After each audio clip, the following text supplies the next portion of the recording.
You know, he's really he's shameless in intellectual argument. He's absolutely without character, a moral foundation, or even intellectual substance.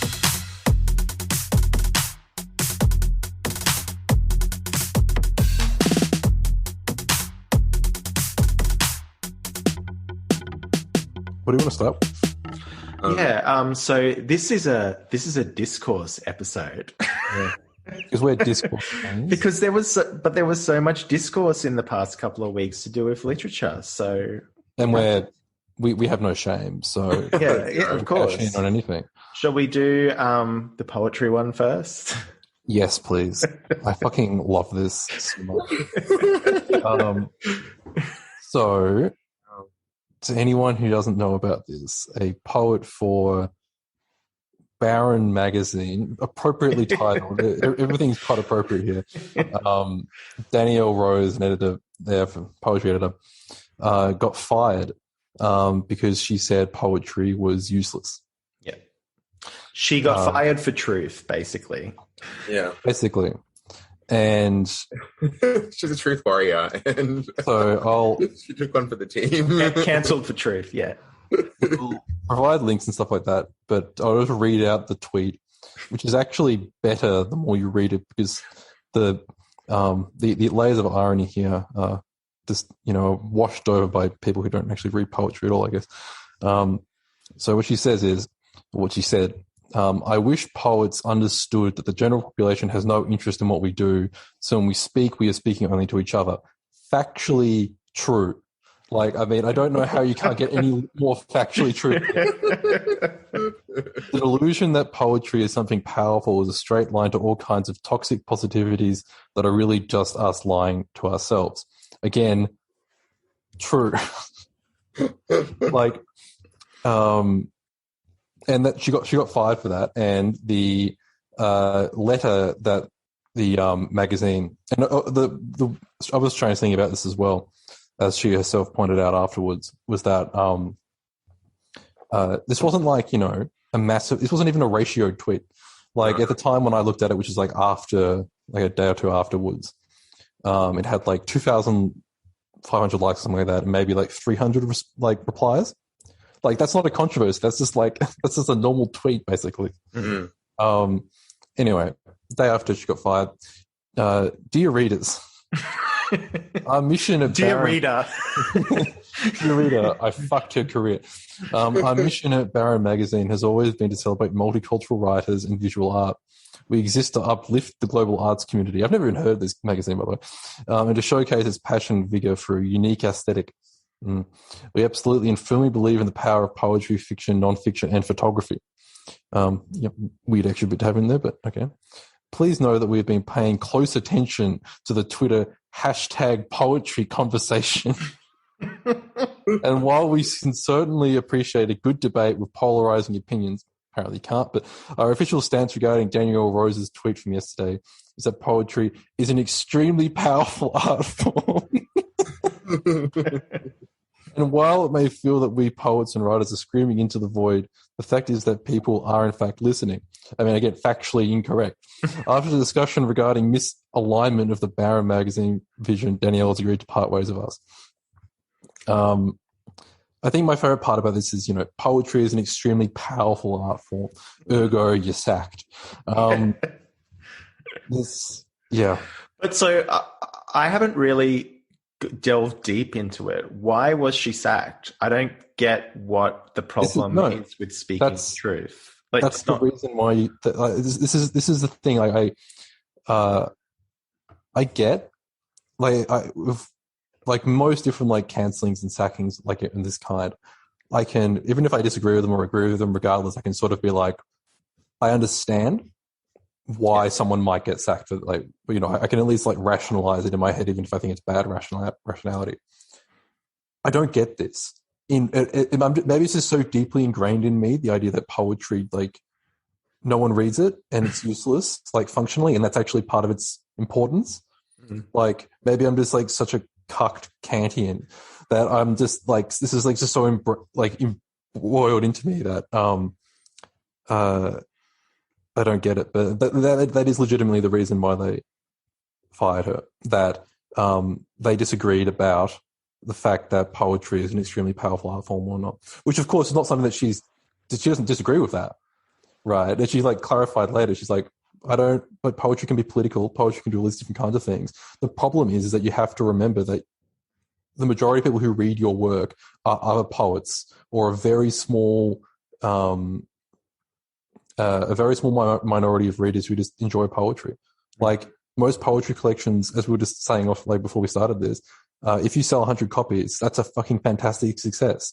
And you get like the very few writers who can actually do well with poetry and who have like some sort of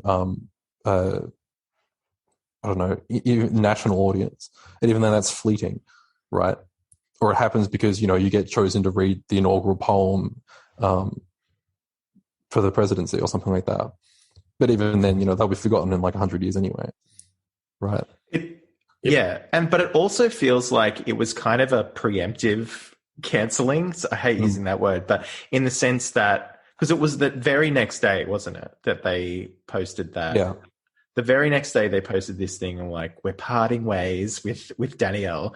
But it's almost like, because I looked at the tweets and stuff like that, there wasn't anyone being like, die bitch die, kind of like, you're an incorrigible racist or something. Like there was a little bit of that, but not anything that was sort of like, this person needs to be like shunned or anything like. It was almost like they were anticipating that perhaps the take wins would get stronger. And somehow they would like, it would be turned into like a bigger thing that it actually would be. And it's almost like maybe they've done this proactive thing to sort of not have to deal with that, which is a new strategy.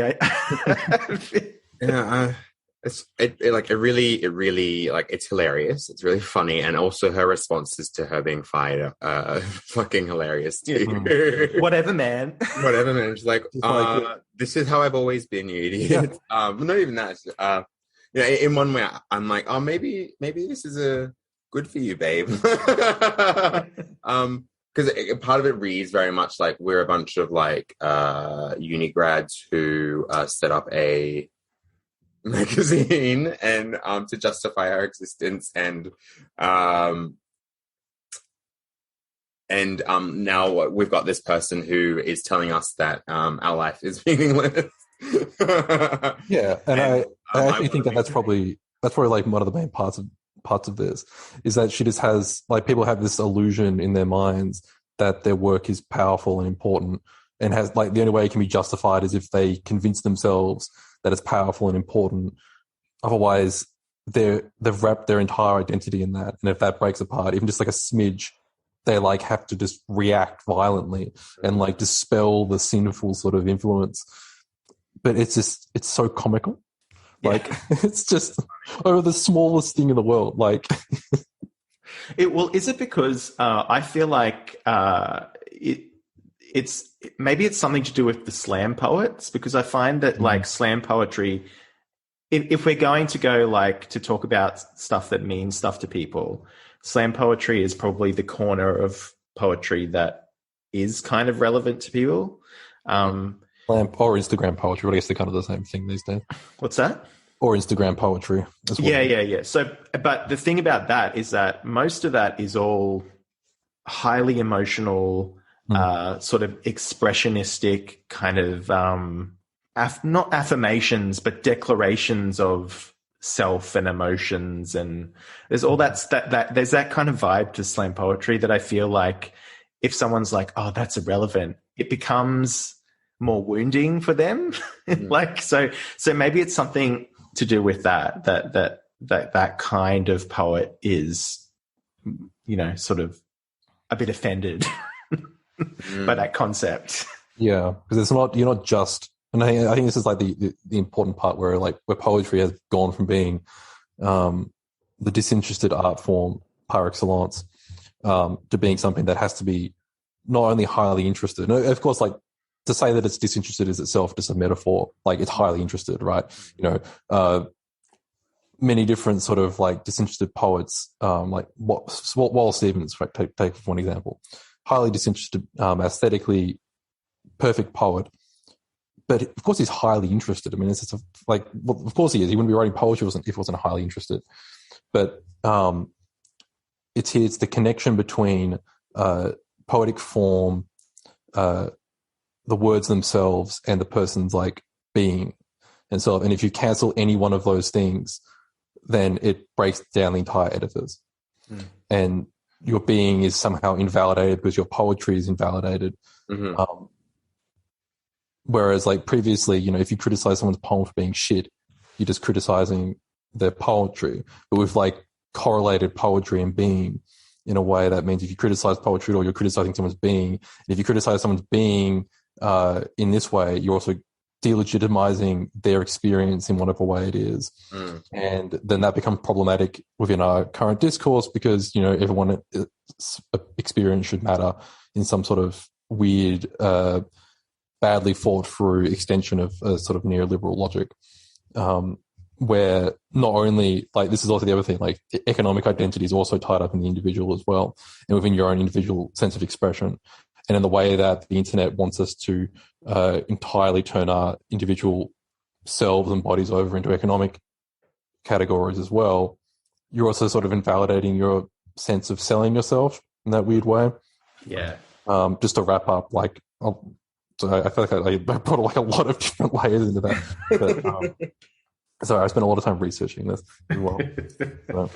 But it's just so funny. Yeah. I think there's something to that like perhaps a lot of latter day poets are, because there's so much outpouring of emotion in the form itself, it becomes an invalidation of the emotions rather than the form of the poem itself. So it's like what she's saying that it could be viewed as an attack. But even so, I looked at her replies and there wasn't this fever pitch of like, oh my God, I can't believe you said that. It was just a discussion. People were absolutely willing to engage with her, whether or not they like agreed, disagreed, or, you know, hadn't made up their mind. Like, oh yeah, that's a really interesting point. We as writers should consider this. Yeah, it's so pathetic that they are so pathetic. They can't just like take even what's like not like.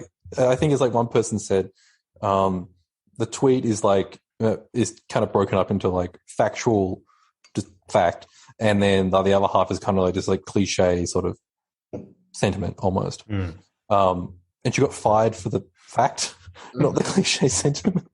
Well, I would fire her for the term toxic positivities, because what the fuck does that mean? True. But you're right, like reading through the... She's a poet, Matt. She doesn't mean anything.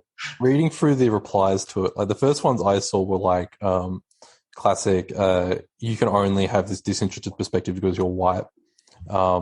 Yeah, there was a bit of that, yeah. There's a bit of that, and then my favourite one, as I think I said in our group chat as well, was this person who was complaining about... but poetry definitely does have an impact in the world. The other day at a rally the other day, I saw these people with signs that had poems on them. Like, poetry matters. Like, it's affecting change in the real world. And it's like, I'm sorry, honey, you've something's gone very badly wrong here. But I also like even like I think I saw some other examples going around, like the Amanda Gorman inaugurating poem for Biden, and it's like I don't see how that's like also like powerfully political either. It's like, congratulations, you've become the anointed poet in power. Like, who the fuck cares? Congratulations, you're doing a good job. Or they also referred to a number of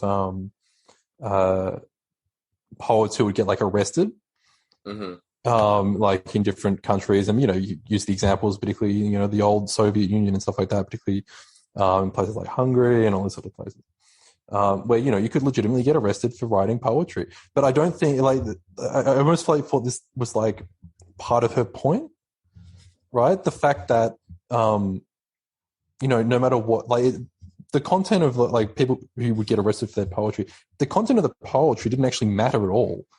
They just get arrested for writing poetry, right? And that's like so much like we live in like a completely free society where you can write whatever you want, you can do whatever you want like that. But the fact that this is the kind of approach you want to do in a completely free society sort of like undermines like poets who do get arrested like all the time for just trying to write poetry that isn't political, right? I don't think those poets actually want to be political, but the politics is like forced on them to begin with, and like they can't help but doing it.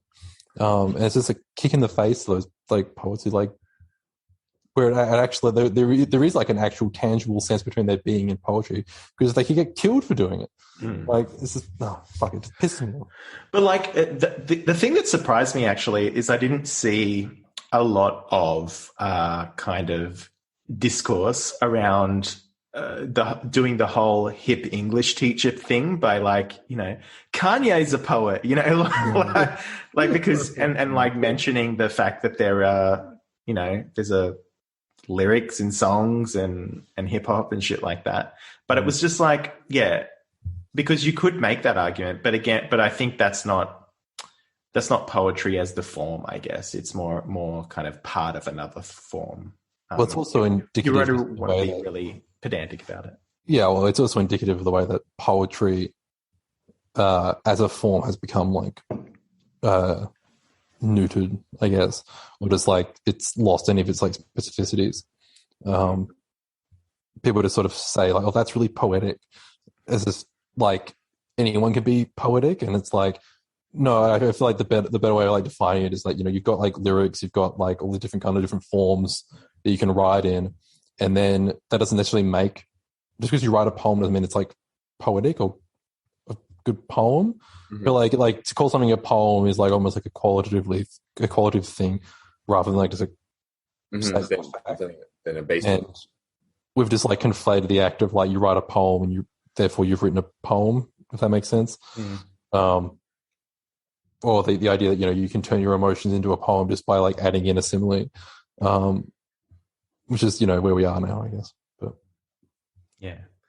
Well, on the internet as well, you can just write a poem by like writing things and pressing return at random places. So, and just, that's a poem. It doesn't need to have meter or rhythm or anything. Like, you just need to write a sentence and press return. Like all of your Instagram descriptions, and that's a poem. That's it. Yes. Yeah. Yeah. All right. I think we've settled that. What's next on the docket? Shall we talk about Sally Rooney, our bête noire? Yeah, let's do that. Yeah. Our the original kind of, what's the word? Frustration. Yeah, Sally Rooney, a good old gal, you know, a decent lady who's been drawn into the discourse against her will. Yeah, exactly. And we're going to keep her there just so we can get more ad revenue. This is a very well-known writer who is really easy to use as clickbait to sell your own novel. That was only last year. You know, who would do that? Who would do that? Who would use a well-known author's name? Would do that? It could be infamous, one might say, or well-known Sydney dilettante, socialite, and writer, former violinist, Jessie too, who wrote this beautiful critique of Sally Rooney's novel, claiming that it is too white and very boring, and so she's not going to read it, and you shouldn't read it either because it has little literary merit. Oh, no. I'm going to be factually correct here. At the end of the essay, she says she's going to read the book. Oh, no matter what. So she completely drags this book entirely. She's like, oh, no, I'll read it. Yeah. I read books I fucking hate. It's kind of a cleansing sense of self. Well, yeah, and this is the thing. Like, she sort of starts the review, and like there was a lot of discussion around this, a lot of subtweeting too. Like, I hate to talk about Twitter and like, but you know, a lot of subtweeting about we're Discourse fiends. we're Discourse fiends. Like not mentioning her name, not linking the review, but actually talking about it. But bitch, just talk about it openly. Who cares? It's like it's a discussion. That's what like discourse is all about, you know. Exactly. But she starts it with something that is just incorrect. Like she claims that Sally Rooney has universal adoration, and it's like there is many people who hate Sally Rooney as love Sally Rooney. Oh yeah. And like so it's like she starts off with like something that's not even true. Like I've read as many hit pieces as I have like actually probably more hit pieces on like Sally Rooney's boring. Sally Rooney's not a proper Marxist. Sally Rooney's like, you know, too Irish. Sally Rooney is like, and now Sally Rooney's too white, apparently, because she writes about a country that is 93% white. But that in itself is a problem, Matt. And, you know, we really should be thinking about the way that Ireland wants to structure its society. It's a bit offensive, actually, thinking about it. I mean, it's just really funny. I kind of wonder what makes someone write this article, and it just makes me highly suspicious. I'm like, what's the fucking motive, mate? And the fact that it has like so adequately caught the outrage machine, just really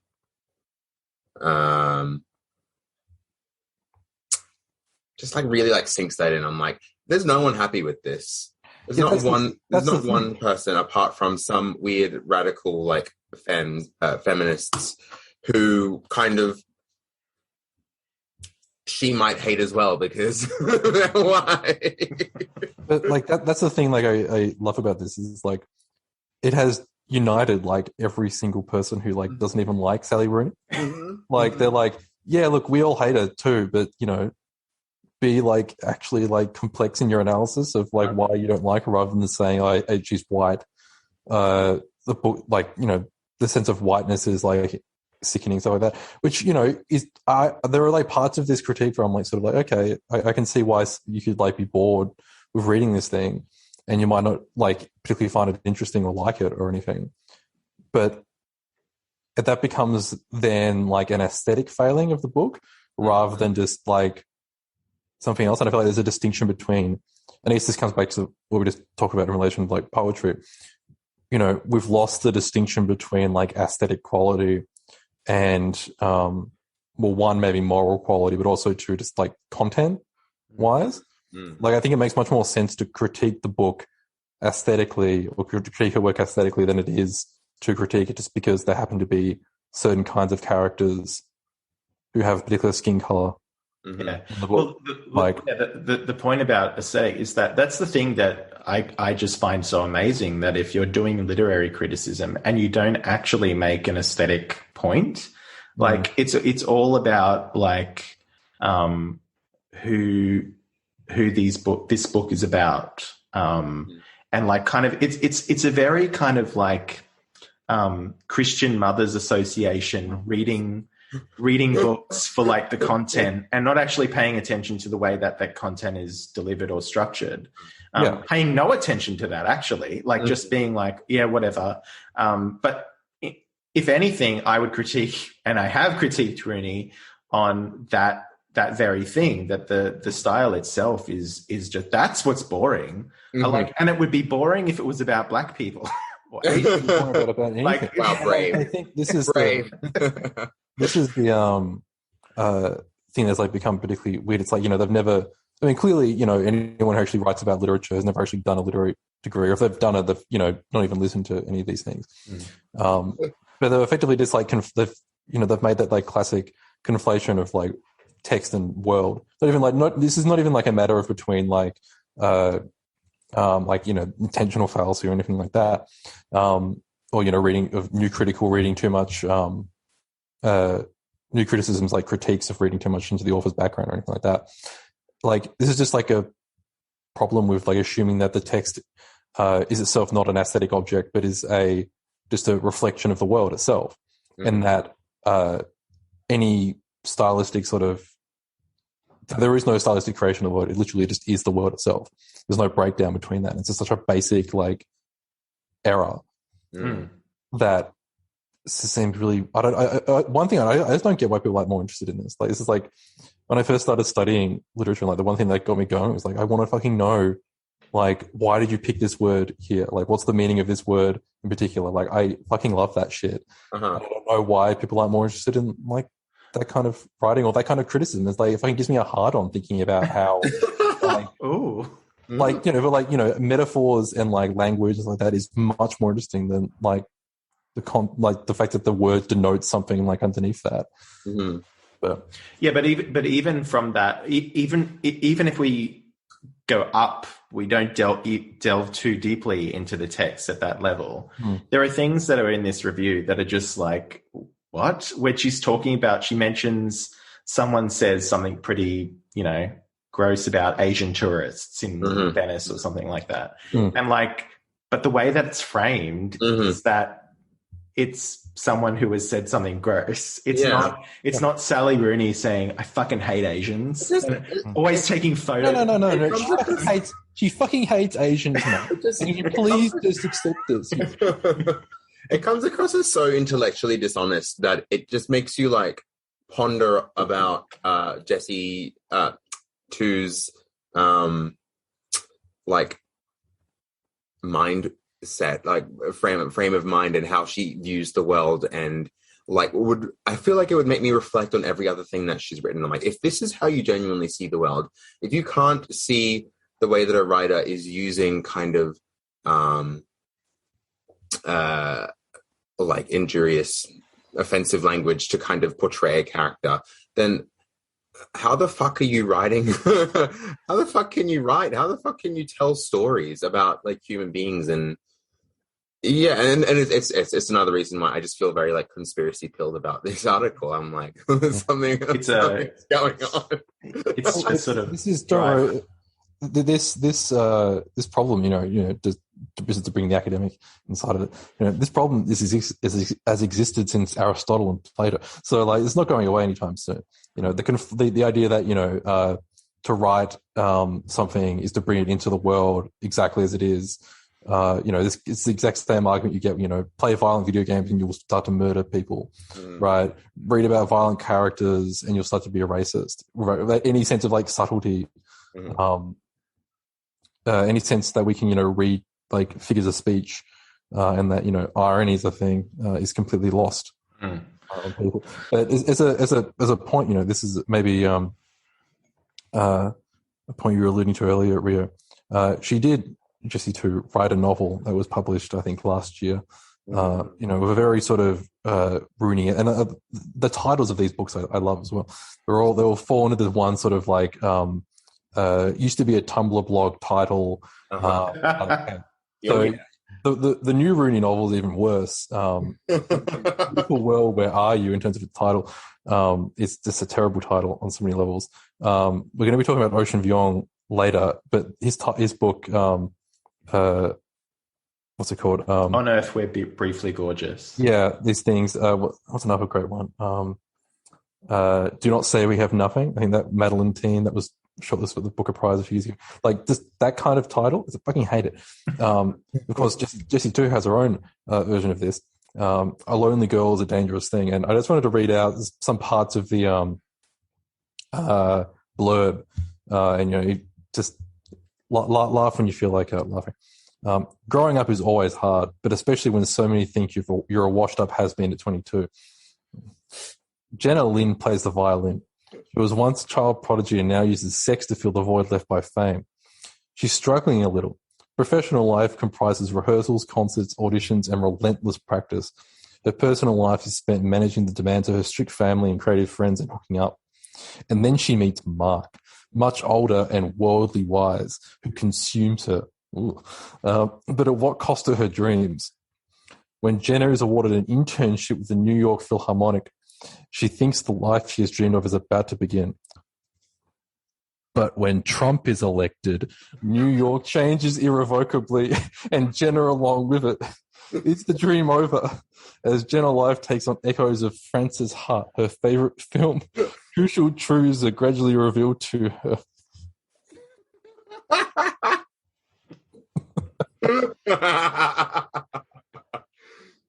know but this is the thing, like, just based on that alone, she'd be like, her and Sally Rooney are would be very similar people.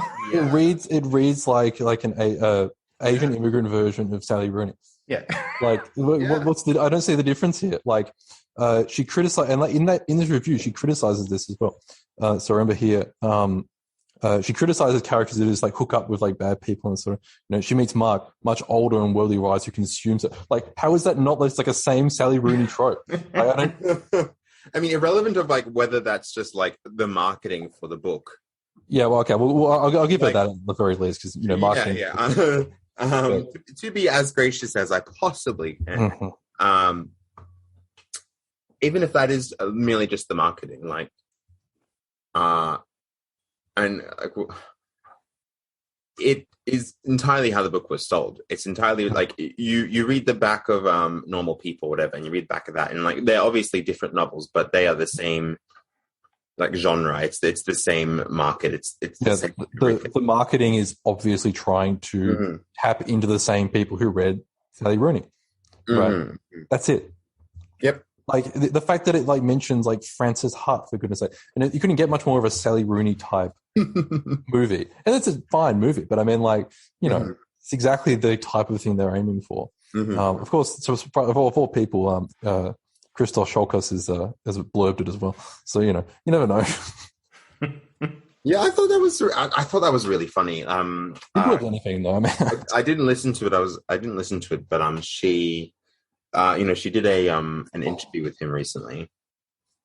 He kind of interviewed her, I believe, and she's quite like excited about it. And because she also wrote another piece about how she believes she would never read another novel by a man again in her life, and it's kind of these really like blanket, strange, bizarre statements.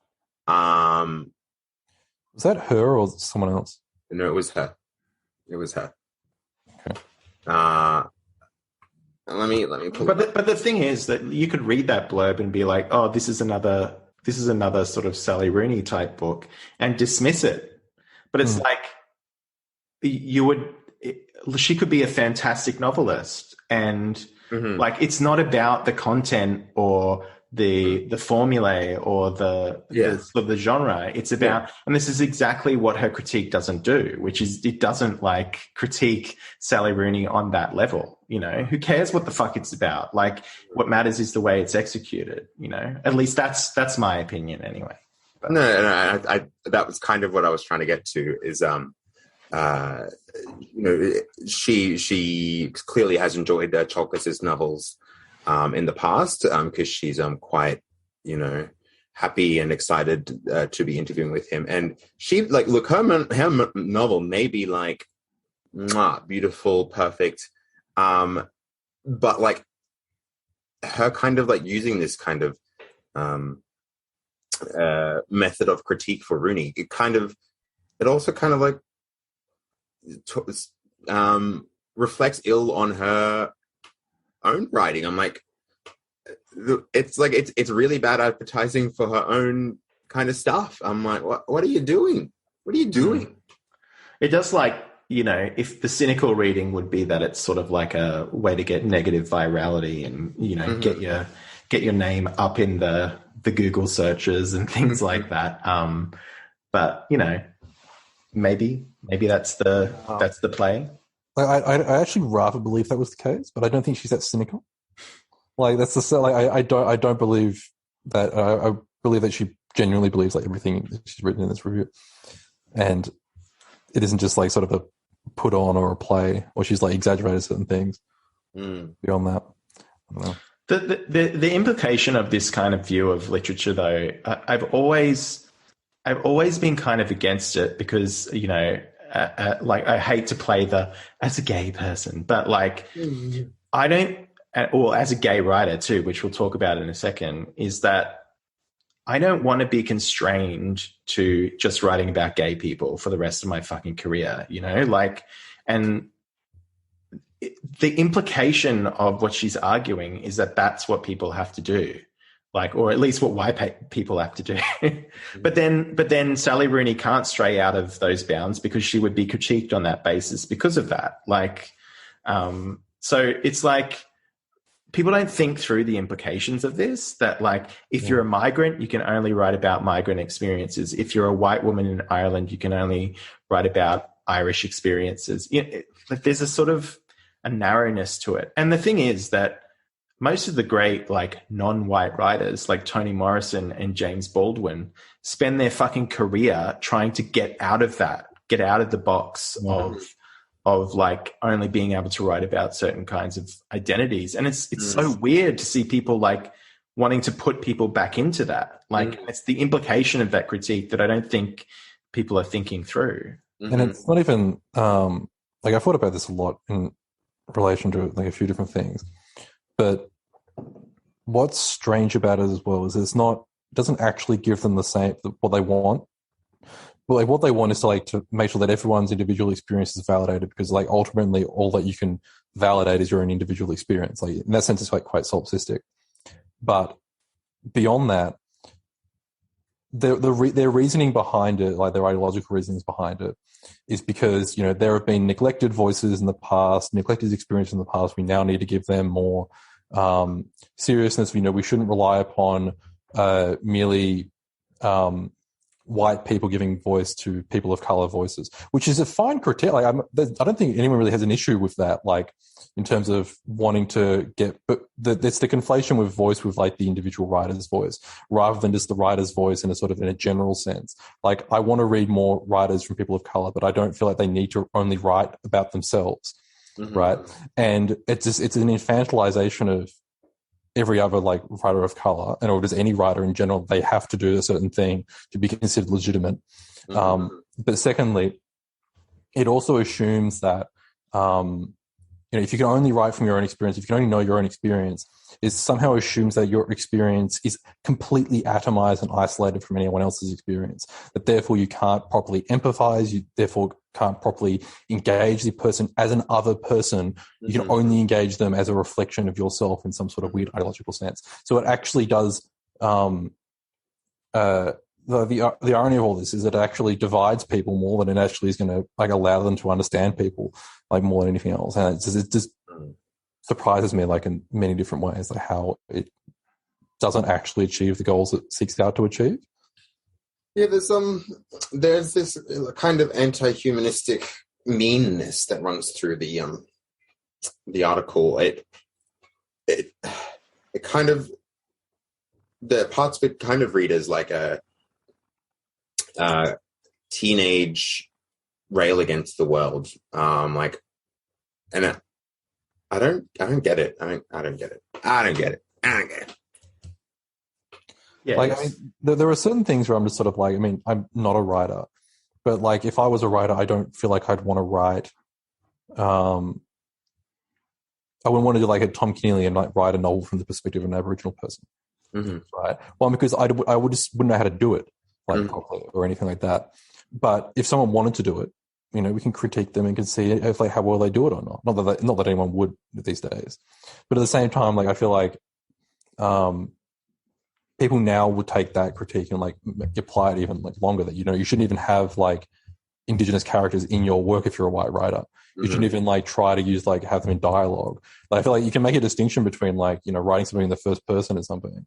And maybe this is obsession with like wanting to write in the first person as well. That's a sort of contemporary thing because you can't like write multiple characters. You can't know multiple people's perspectives. And if you think back to like this, the greatest of all writers, Shakespeare, to go on a Shakespeare rant briefly, but like how many different individual voices does Shakespeare have? And yet we have literally no idea about like Shakespeare's actual own voice because his like voice is like so diffracted for other characters. Like who cares? Like not only does like no one know anything about like what Shakespeare actually thinks or believes, no one cares. Right? It's like and it just seems like, but like, maybe the problem is that like everyone's not Shakespeare, and everyone like at the end of the day, like the majority of writers, you'll have like one or two really good characters, and then or every other character is kind of like a repetition of those same characters as well. So at the end of the day, you're going to end up writing from your own limited experience and black characters will probably end up sounding like the white characters anyway because you're a shit writer. So I don't know. Yeah, I mean, it's a symptom of, and I think we've talked about this before, but it's a symptom of, and Bret Easton Ellis has talked about this on his podcast as well, the literal mindedness of the literary culture, that like it's obsessed with personal stories and memoir, and like it's almost unable to imagine anything outside of itself. And this is as much a thing coming from the writers as the publishing industry itself. So we talked about like marginalized voices before. Like the publishing industry wants like, you know, stories about Black experience or Asian experience or something like that from a very particular narrow point of view. But like they don't want, like if you were I don't know, a Black or Asian, gay, queer, whatever crime writer, and you just wanted to write a crime story, like if you don't have that angle of like refracting your identity through it, like you're not going to get any, it's not going to be, you won't get as much leeway as any other person. So it's like, it's also a sort of genre thing as well, but it's like, it is about that kind of literal mindedness. Like you've got to have your story as a person of whatever identity. And that's so limiting for, it's limiting for everyone, but especially for the kinds of writers that people like Jesse want to champion. You know, like have you ever read Namely's The Boat? Yes, I have. Excellent collection. Perennially signed for high schools and colleges. I don't actually quite. I'm not a fan of the book, to be honest. But like the novel, the short story, the collection of stuff is like in miniature everything that we're talking about here. Yeah. First Stories is like metafictional story, and I think that's probably the best one in the collection. Where like he's kind of like satirizing the fact that, you know, all his writing instructors want him to write a story about like Asian experience and like particularly Vietnamese, Australian experience, in relation to like boat people and stuff like that. And the story sort of like builds up and up. Like, you know, just from the fact that the collection is called The Boat, that you're going to get this like story about boat people or something like that at some point. He does these like weird pastiches of every other kind of story before he gets there. So there's a Tim Winton sort of pastiche in there. And you almost feel like, I think he said in an interview before as well, that he wrote all these different kinds of stories just to show that he could write them. And then, you know, at the end of he writes like the, you know, boat people story at the end, and it's fine. But that's like just like a perfect example of like someone who like wants to try and like write from as many different perspectives as possible, just to see almost like on a technical level if you can do it. Now, I feel like the book is kind of shit. I don't feel like any of them really work, to be honest. But, the first one is really good, though. The first one is really good, but the rest of them just are like, okay, fine, congratulations. But like the reason I love that collection is precisely for that, for what you were saying, that like it's sort of multivocal, like it's really bucking against that thing that people seem to be embracing. I mean, you know, if it gets you a publishing contract, I guess. Like, but I mean, he also sold a lot of. I mean, that was a really sick book, but not that he's actually published anything since. That book came out like 13 years ago. Oh yeah, ages ago. Like and I think the only thing he's written since then was an essay on David Malouf, which is also a rehash of those same arguments in the way that Malouf, as a gay writer, as a Lebanese Australian, basically writes these weird metamorphic stories, like an imaginary life, and if anyone's read it, is narrated by Ovid, right? And there are many other different kinds of like stories like that, which are about the idea that literature is metamorphosis, right? Metaphor is to be turned a different way from the actual world, not to be the actual world itself. And I think people have seemingly forgot that literature. And again, this comes back to what we started the thing with, like literature is not a reflection of the world. Literature is the creation of a world, is a metamorphosed version of that world. And that's what actually makes it literature, makes it interesting. You know, if you want to write nonfiction, write nonfiction, like be my guest, but, you know, leave literature to people who care about it, I guess. Yeah. I mean, it also, and it links back to the poetry thing as well. I think that it's like people want to read people with this viewpoint want to read to affirm and confirm rather than to defamiliarize, like to shatter the self rather than, it's almost like they want to reconstruct the self rather than just like, have you ever been blown away from a book and it just sort of like, challenges all your presuppositions? The Nam Lee, that first short story, I had to write an essay on this a while ago. He uses the same imagery that Kafka uses in like that great Kafka quote where, he wants books to be the acts, the ICC within us, and he sort of reverberates through that same quote. But I feel like, today people just they don't want to shatter the ice. They want to just look at the ice and see their own reflection, which is a very different kind of phenomenon as well. There's some validity to it. I mean, I feel like, the justification that or justified annoyance that certain readers can get when they, the only kind of books that they read, if you're Asian Australian or whatever, and the only books you get to read in high school are just Tim Winton type novels. Like, sure, okay. I mean, I'd be annoyed if it was Tim Winton anyway, but there's like I can legitimately see that when you're younger and you're reading writers and voices that you can only find people from backgrounds other to your own, because you want to see your life at least somewhat validated or seen as being like properly human. Like there's a perfectly fine desire there. I think the desire is taken, it's like literalized too far, and the problem then becomes and what's also weird, and like other people have pointed this out as well, is that a lot of the time the writers that get chosen to be representative of certain kinds of other ethnic backgrounds are usually not like the most difficult writers. They're very easily digestible, very easily, you're not really going to get much from rereading them. They're very basic. And I find that to be more insulting. If you want like to read about Indigenous Australian experience, we don't assign Alexis Wright's Carpentaria, or we'll assign something else that is not particularly interesting or rewarding, just because it's easily assimilated, rather than othering, which is probably what the goal of literature is to do anyway. But anyway, yeah. Shall we move on to sincere gays? Oh, my favorite topic. That's me, Mr. Sincere. Oh, you're tenderqueer, aren't you, Rio? Yeah, well, I'm tender MLM. Okay, so this was an essay that kind of went around. I don't know if it went around in like general literary spaces, but it definitely did in the gay literary spaces. Like people were talking about it, and it was called "Gay Sincerity is Scary." And so the essay is by one Paul McAdory, and it's in Gawker, which is really weird because I didn't know that it still existed. I had no idea it existed either until like I read another article.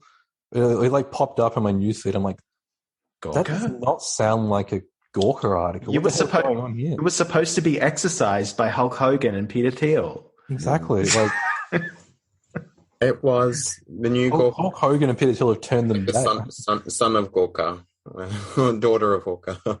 Son of Gawker. Gawker's eye.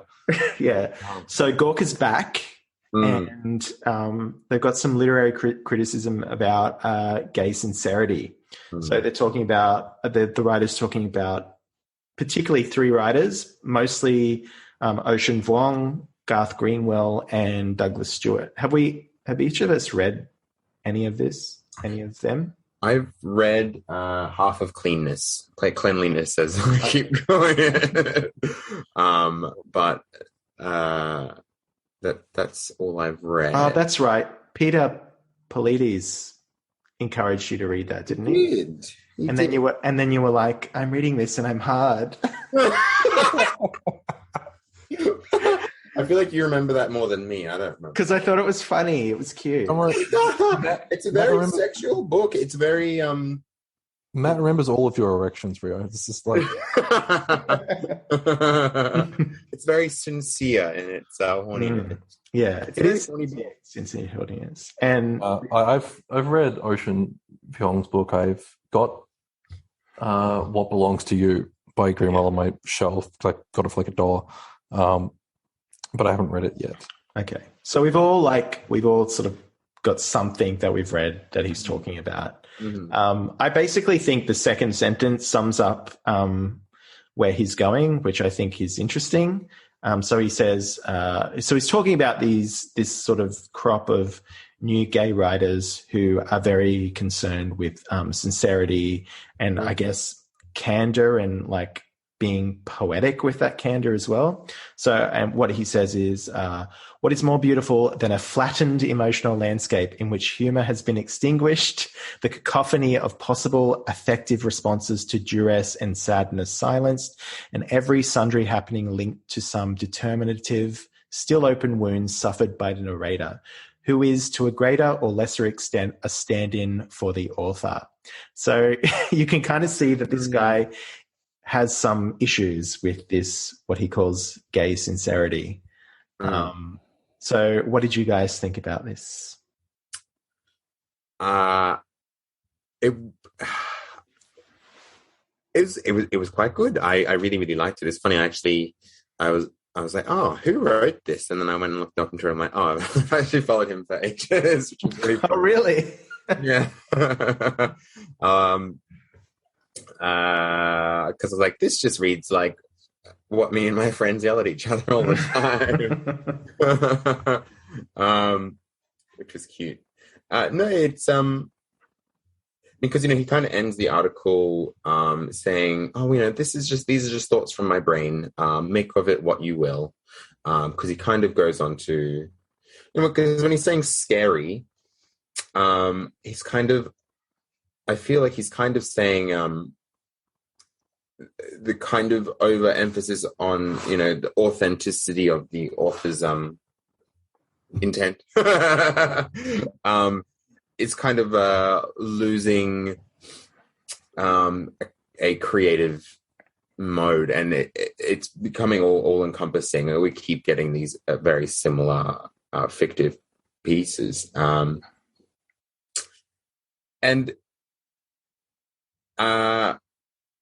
it resonated quite well. I'm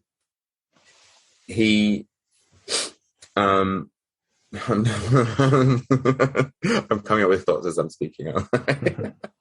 Sorry. It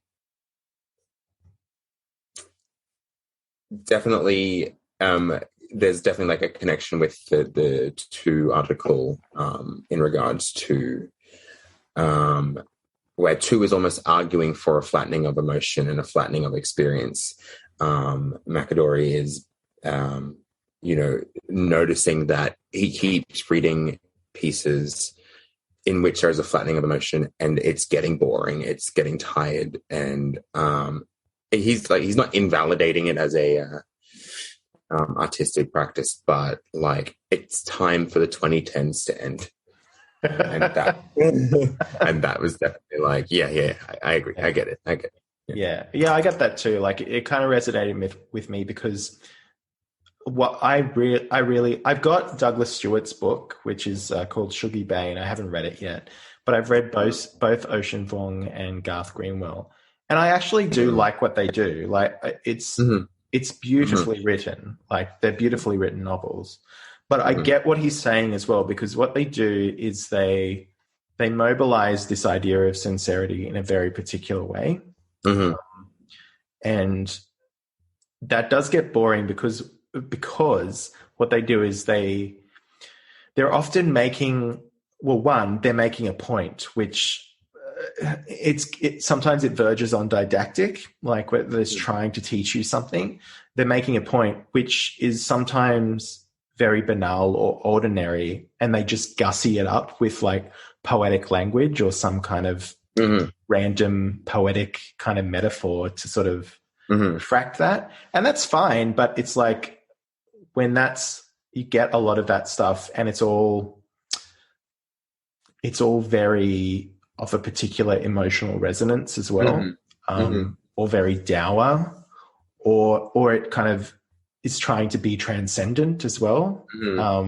It's all very self-serious. It was funny, coming like right off of Myra Breckenridge. And then thinking about Greenwell's writing in particular. And I ended up reading a couple of things, looking into a little what Wong writes, and thinking about how Myra Breckenridge is such a silly, fun novel and says just as much without kind of needing to go down that sincere route. And that it's unequivocal. Well, I would say it's a very, very fucking gay novel. Myra Breckenridge. Myra Breckenridge is actually coming after this episode, so we're foreshadowing, I guess. Foreshadowing. We haven't recorded that before this episode.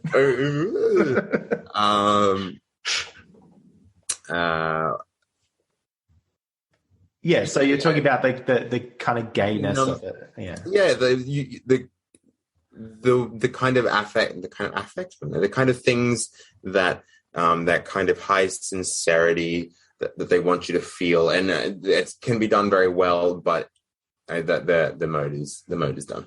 I'm kind of repeating myself. Yeah, and I almost feel like in a way, it's a reaction to stuff like Myra Breckenridge or even like tokenistic representations of gay people, like because gay marriage was achieved in the US, and it's sort of like they're doing like stark home truths about homosexuality and love and intimacy between men. Yeah. But they sort of needlessly adorn it with like faux profundity, I mean, I feel like it kind of, in a way, if like the peak of gay narrative is RuPaul's Drag Race. That's also a show that, like, it's a reality TV show. It sells itself on sincerity, which sounds bizarre. But I feel like this is just this kind of style goes hand in hand with that. Well, the interesting thing about RuPaul's Drag Race is it didn't start out that way. Like, no. When it was good, it was like really ridiculous and was a parody of reality TV shows. And now at this point in history, in the similar way that this literary style we're talking about, it's become very self-serious, and it's become I think. I mean, sorry, going back to maybe this is maybe too clean an idea, but I feel like partly it's and as you said, Ria, it's partly a response to a kind of gay or queer identity that's become like too ironized. And I guess like the classic sort of vision of gay identity you might have is like the Wildian, ironic dilettante who defends, who is like lavish in their gayness or whatever like that, but puts it in so many layers of irony as a defense against emotional exploitation or anything like that, because society at large can only sort of stomach it if it's heavily laid in some kinds of irony and stuff like that. And then this is a kind of like, a reaction to that, to be like, no, actually we've like used irony to repress ourselves too much. We need to be like serious and affective and show that we have like emotional lives. Even like I feel like the kinds of things that are talked about in these novels are particularly like trauma things that like previously could have been like ironized or repressed in that way, that sort of like now the idea is that they have to be like left open, they have to be brought out into the open or performed in some sort of way. The wound must fester. Yeah, exactly. And I think that it's like too heavily, it's like gone too heavily down that side, which is effectively what the writer's saying here, what do you say, Macadori is saying, is that the problem isn't like emotional affect. The problem is that it's the same kind of emotional affect. And it's assuming that, it comes back to this idea that, for whatever reason, like sincerity and irony can't coexist when they can. And then life is not just like, one emotional trauma after another, but you can have many different kinds of responses to those emotional traumas. Sometimes it's complicated and paradoxical, but that's what's kind of more interesting rather than this kind of festering wound, as you said, Matt. Yeah, like an anal fissure. Yeah, well, no, instead Macadori offers the they've got medicine. The image of cum pulling on your tummy instead. Yeah, but like I think he's also correct in the style, like what he's getting at. It's not just about irony, but it's about a sort of humorlessness as well, because you can be ironic without being comic, obviously. Yeah. But that's the thing that I think is missing, and maybe it's old school and a little bit gay trad, but faggots are funny. And I don't just mean in a witty kind of Wildian sense, but even the dumb ones are funny. Like, we fuck each other in the butt. This is funny. It's ridiculous and it's pointless. And we're all like, in addition to that, we're all like sort of sensitive and like artistic and chaotic and bitchy. That is funny. And like, it actually reminded me while I was reading this of Alan Hollinghurst's second novel, The Spell, which is widely panned. People fucking hate this novel so much, but I love it because it's sort of frank with the faggotry, and like it kind of gets at gay experience in a sort of truthful way, I guess. Which by the way, not that he's obliged to do that, but people kind of didn't like it because I think ultimately it didn't have a point, like, other than gays meeting up at a country house, fucking each other and fucking with each other. Like, that was literally the entire novel. And so I liked that because it was really funny as well. But without this kind of, I guess, patina of respectability or literary merit or some kind of gesture towards higher themes, I feel like that's why people didn't vibe with it, because if you're going to do that, you've got to have some worthiness to you, you know. And I feel like that's what Vong and Greenwell and people like that are doing, is that they're taking the gay experience and sort of like the humor is leached out of it because they're attempting a kind of I guess literary attempt to sort of make it kind of more valuable or something. I don't know. I think Hollinghurst is a good example. Yeah. Because he can do both. Yeah, that's the thing. Like, he do both. And I was going to say, like, I think another thing that, like, irony was that I guess used to prevent, or to use to sort of deal with, is sort of that image of the emotional homosexual as well. Yeah. You know, they're too emotional, too whatever. So extra. You have to use irony. Yeah, you have to use irony as like a defense of that. Too feminine or something like that, I guess. Thing. But I think Hollinghurst is an example of someone who does, you're right, he does both. Like, The Line of Beauty, which is, I guess, maybe more classically like this, but Line of Beauty is a very funny novel. And it's also incredibly well written, but not like in a very Jamesian sort of sense, not like in a weird type of like poeticizing that Vong and Greenwell maybe not as much, but like definitely Vong's writing is very very poeticized in a way that feels like almost, and like this is one of the things that it feels like almost on the verge of cringe, as Macadori sort of points out. Like, it feels very self-serious in a way that like can't is almost like, you know, not probably not a nice metaphor. It's very close to getting up its own ass, right? Whereas like Hollinghurst, like, he knows that the self-seriousness like is ridiculous. Yeah, he's able to like weave through many different kinds of like Jamesian type of ironies, like particularly in The Line of Beauty, where the humor is like kind of like, I get the point of like The Line of Beauty as well is like, you know, it's the Hogarthian line where like it can go like both ways at the same time almost, and you get this sort of curve that's much more interesting aesthetically than just sort of, you know, the festering wound, as it were. The festering wound that you get from anally penetrating yourself with your own head.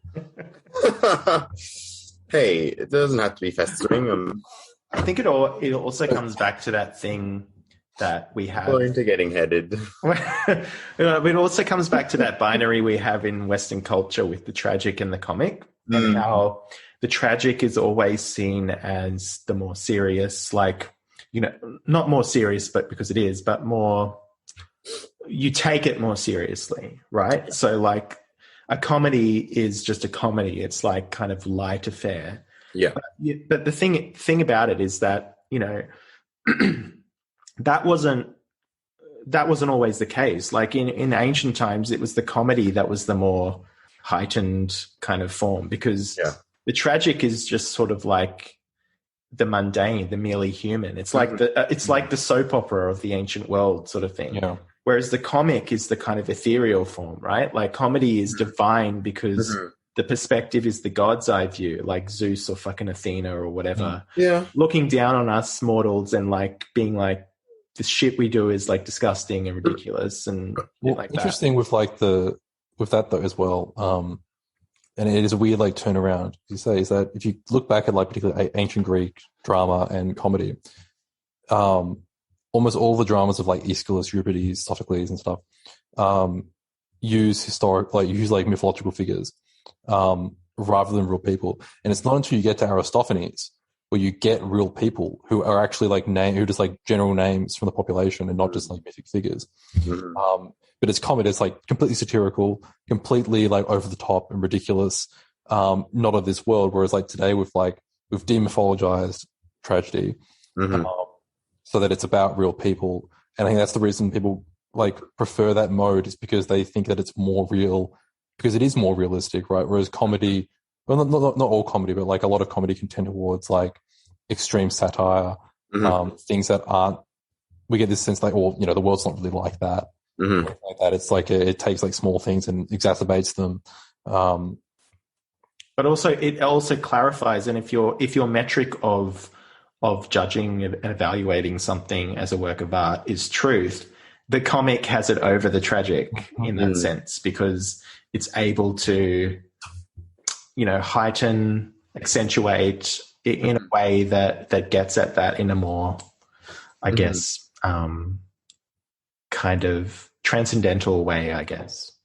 Yeah, it's funny that you say that, because I mean, I think in like our contemporary era, you know, the comic is very much seen as low art and tragic is the domain of high art. And you know, all of the pieces that we're talking about, they're sincere, but they're not comic. They are. Although, funnily enough, I don't know how it was. I did actually, because I was kind of bored this week. I did actually read the new Sally Rooney novel, because I've got nothing else to do in my life. The last letter is actually quite well written, really modernist in a way. But I was reading this review by I can't remember who it was by, and she talks about like why she can't like she doesn't get like why people aren't laughing their heads off reading Rooney. She finds like a lot of the like these characters like talking about these big different themes, and like when you're trying to be really sincere, you're supposed to be ironic. And the fact that they never live up to their ideals, and they always like fail in some like weird ways, supposed to be like classically like Edwardian comedy of like manners almost. I still don't know if I think I get that or not. I read it and I don't laugh at all. I don't know if I'm supposed to be laughing or not, and I still don't know. Like maybe we are, and we've just like all like forgotten or haven't seen the joke. It hasn't been like obvious enough. That could be the case. Maybe Sally Rooney is secretly tapping into the metamodernist pulse. And don't use the term metamodern. Oh, that's one of my. That term. It's beautiful. All right. Any final thoughts on Gay Sincerity? Would you prefer it's called MSM? What is it? What did you say before? MLM? MLM. Men who love men. MLM Sincerity. Fagcerity. No, I think it's cute. It's nice to have sex with someone who's being sincere. You know, every time we read a book by an author, we're basically having sex with them, their mind. Yeah, I had this when I was kind of precocious young literary studies student in my undergrad, I had this theory about like reading as an act of sex. Like the reader is penetrated by the author. I'm the undergrad here, Matt. What are you I had a whole essay about it, and like my teacher was like, "Oh God, no." Don't worry, I'm taking the undergrad style and putting it postgrad. You know, I'm writing a whole chapter on sexual fantasy as a ideal form of literary criticism at the moment. So don't worry, I can outwank you. Any final thoughts from you, Ruben? Gay No, I don't need to gay explain too much. That's like 80% of this podcast, basically. Basically, yeah. I think only that maybe we should recover the Oscar Wilde idea that all bad poetry is sincere and leave it at that. Yeah, definitely.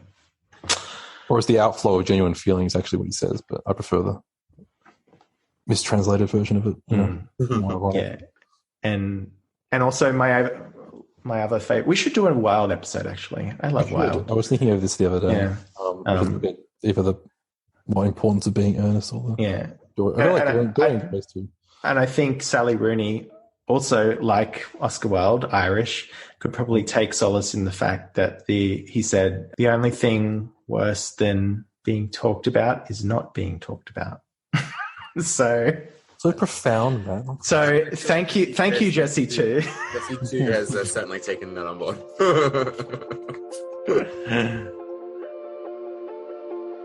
Looks like a city,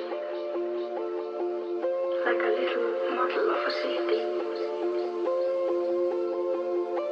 and all the houses which are here, and all the houses which are here, and streets. You shouldn't let poets lie to you.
Comic people making jokes, which they are very good at. But now I'm